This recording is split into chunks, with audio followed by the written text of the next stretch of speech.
This is a show made for you, Tri-States. Focused on community. With local nonprofits. Reaching out to you. Providing a resource to all. This is Tri-State Impact.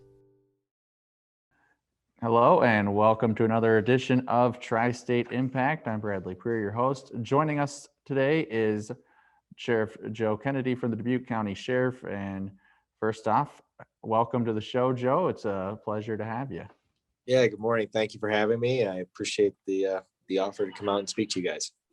So, Joe, we've got some pretty big things happening in the community right now. First and foremost, you guys have some big improvements coming to the Dubuque County Jail. Tell us about what those are and what that's going to mean for everybody. Yeah, so we're pretty excited about this project. Most people don't know how our jail is laid out, but when they put the addition on the jail back in 2003, we added 4 large dormitory style housing units, is what they're called. And they're 2 levels, all 4 of them. They've got a main level and then they've got an upper mezzanine level. Well, the 2 of these housing units have to be manned 24 hours a day. So it's very labor intensive. And so after we were looking at a larger jail renovation project, and through that larger project, the architects said to us, hey, we see this potential for this other smaller project within this. And if you don't do anything else to your jail, you guys really need to do this just from a manpower perspective. And so what we are doing is in our 2 largest housing units that hold 49 people apiece, we are walling off the upper mezzanine levels. And basically, instead of having 4 housing units, we're going to have 6 housing units. By cutting those housing units down and making 2 smaller units, it actually reduces the population of those units enough where you don't have to staff them 24/7. We just have to do our regular checks every half hour.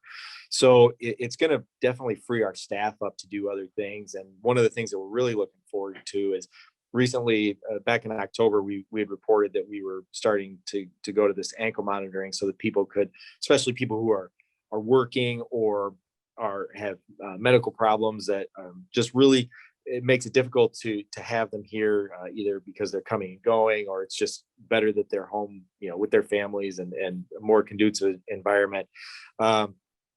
So our goal is that, when we pull these people out of these housing units, that they'll be able to help us run that program there. So we think that program will help us then keep the population of the jail down, and we're hoping that it will, because right now, I mean, we're in a situation with COVID.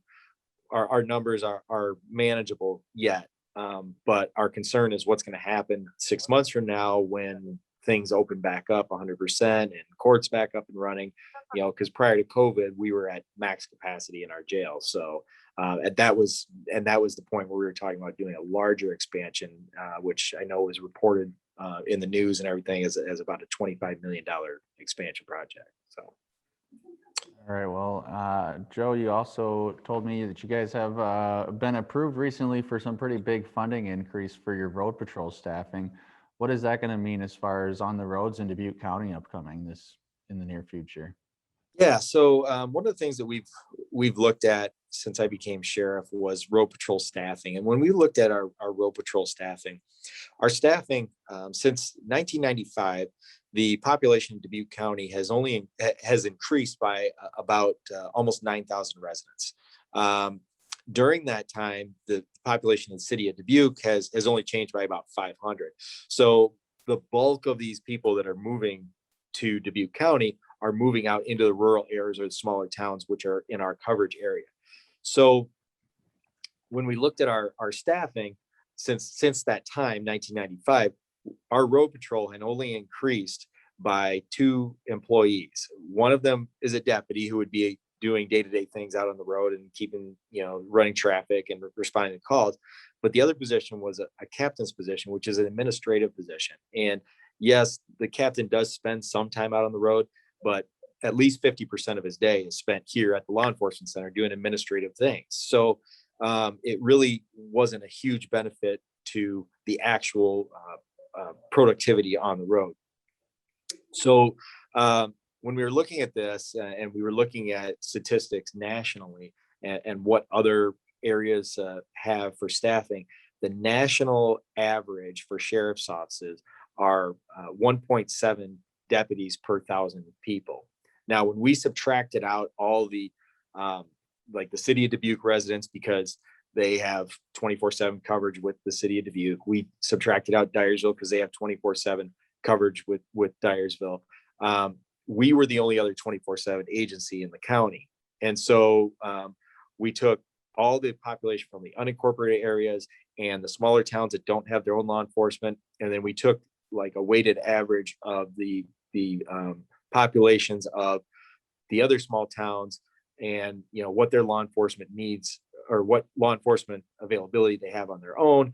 And then basically said, okay, there's, I want to say there's 168 hours in a week. If this officer, you know, this town has one officer, he works 40 hours a week. You subtract that out, that's 128 hours a week that we have covered. So we took that percentage of their population as our responsibility. And what we basically came up with was that in order to meet national standards, we would literally have to double the size of our road patrol. Now, obviously, that's an extremely expensive undertaking. We do not have any intention of going to that extreme. But the one thing that we did get approved was for at least the first year of this project was to increase the road patrol staffing by 1. And then our goal is to go back to the board each of the next 4 years after this year and try to increase it by 1 each year, so that at the end of this 5-year period, we would increase our road patrol by 5 deputies. And so we think that that's going to be better for us. It's going to be better for the county. There's going to be more people out there. There's going to be better response times.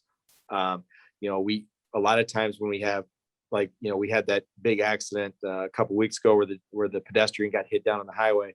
Well, basically everybody was down on that call. We had one deputy that was sitting in Piasta, just, you know, basically sitting there, not being able to do anything because he was the only person out. We needed him to stay available. So, you know, we think by adding the staff, you know, when we have big calls like that, then we'll still have the availability to go and respond to other incidents that happen, and instead of, you know, having to really kind of lay back and be more passive than aggressive. So Absolutely. Yeah, I get that completely. And then you're touching on the road patrol, and you got a K9 unit. Bain sounds like he's getting some new gear too here in the near future, thanks to a big donation. Tell us more about his new tactical vest. Yes. So we were contacted by a family that was interested in getting a bullet and stab proof vest for K9 Bain. He's our newest K9. We just got him about a year ago now. And our other 2 K9s already had them, and they got them through a fundraiser about 4 years ago. And vested interest in K9, basically they people donate money, and then this vested interest in K9 organization, then they take that money and they donate a bullet stab proof vest for the K9s. So the Zimmerman family from East Dubuque, they donated the money, and we were able to then get a vest for Bain, so that when he's out there and he's you know, doing his job, he can be protected, because, you know, those animals, they do a very demanding job, and they are put in a lot of positions where they could be seriously injured or killed. And so, and you know, we understand, being a former canine handler myself, you know, I understand the connection that the handler has to the dog. The dog is basically like a child to the handler, and, you know, a family member to his family. And, you know, although it is a tool that we use here, it is, you know, it is much more than that to the people around it. And we want to make sure that it goes home safe every night, just the same as a handler. Absolutely get that. And Joe, too, I hear you're looking to expand a little bit more beyond the road division as well with a new liaison law officer. Can you touch a little bit on that too for us? Yeah, so this was a program that was brought up to us. Unfortunately, it was kind of brought up to us after all the budget process had started, and so we didn't really get a good jump on it. But it's a position that for the first year will likely be able to be funded by the mental health region if it gets approved. And um, essentially, what it is right now, when we have people that are in kind of mental health crisis, and sometimes we call them, like red flag subjects, where some people that are experiencing a mental health crisis, and maybe you're feeling suicidal or something. Um, when those calls come in, they deal with our deputies. Our deputies go out, they do the best they can to try to mediate the situation. A lot of times we end up taking them up to the hospital, just to get checked out, let a doctor talk to them and determine if they're a threat to themselves. It's a system that has been working for many years, but it's kind of a bulky system, and it's not really what's in the best interest of people. It's just the best thing that we have. So we were approached about this mental health or law enforcement liaison person, which is basically a social worker that would work out of the sheriff's office. And when we had calls for these mental health subjects, this person would go with the deputies, and then they would help mediate the situation. And then the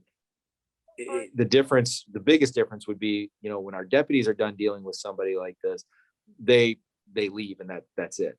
This law enforcement liaison person would be more responsible for helping the person kind of on the backside, maybe connecting them, trying to get them connected with services that they can use to help them resolve whatever their issue is, and hopefully go on and lead a productive life afterwards. And so it's been very successful in other areas. Benton County's used it. Cedar Rapids has used it. It's used. There's a national model, so it's used all over the country, and it seems to be fairly popular and seems to be fairly effective. So, we thought that it was probably a good idea for us to look into doing something like this. We think it'll be a better way to serve the people of Dubuque County, especially the people that are in some sort of brain health crisis. Awesome. Well, it's always, and it's such a big thing. Brain health and mental health is getting bigger and bigger every day, it seems like.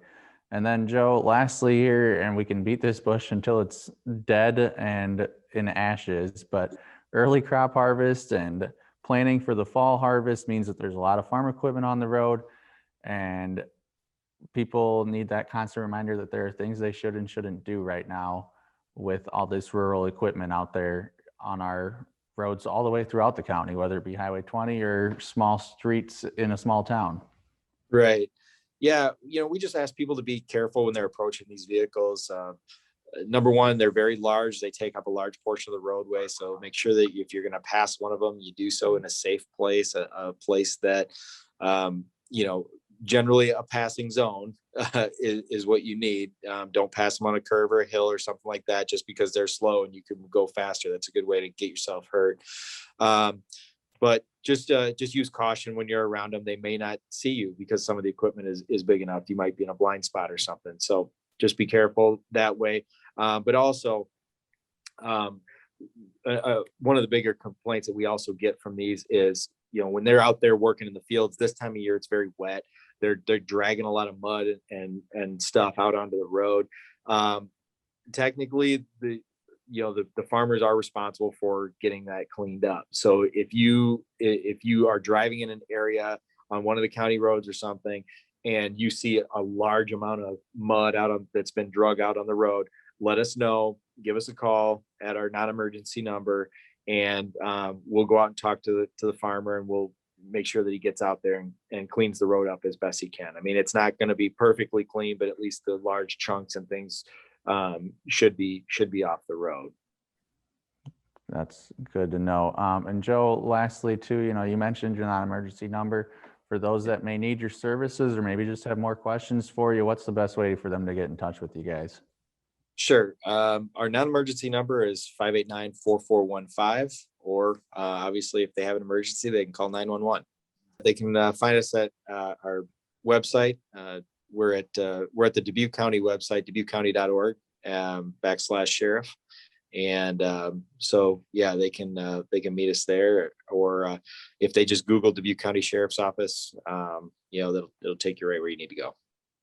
All right. Well, Joe, it's been a pleasure to have you here. We appreciate your time and look forward to talking to you here in the future. All right, sounds good. Thanks a lot. You bet. This has been Tri-State Impact. I'm Bradley Preer, and join us for next month's episodes on MC22, Spotify, and wherever else you get your podcast.